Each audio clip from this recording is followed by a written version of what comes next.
This is just a sample of the audiobook. To get the complete audiobook, access the link posted in the first comment. I graduated from high school in 1984. Back then, a movie ticket cost about $3.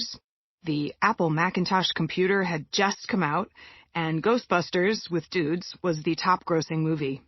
No one I knew had a cell phone. Our high school didn't have a marching band.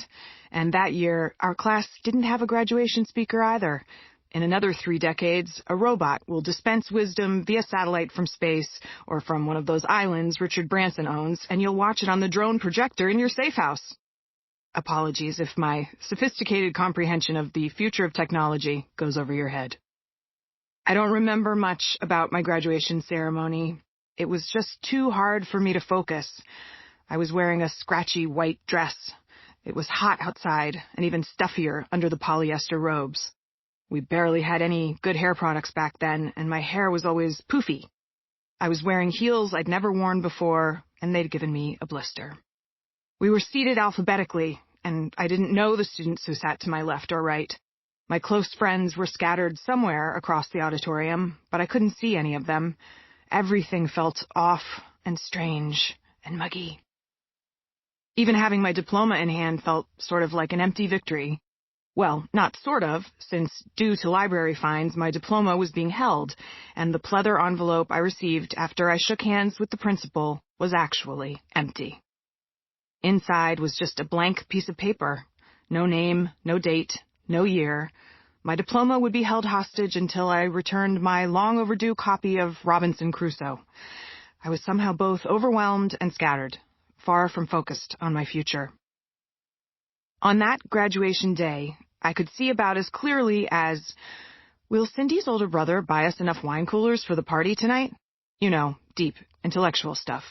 So if you're worried that at the end of high school or college or even a long relationship, you're supposed to know more about what comes next than whatever the Bartles and James count at the next party is, don't worry about it.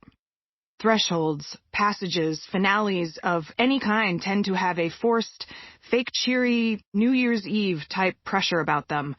An isn't this amazing, I've got it all figured out-ness that isn't true for everyone. And like on New Year's Eve, some people have a detailed plan involving light-up hats and elaborate outfits and going to Times Square, while some just want to stay home and hide under a blanket.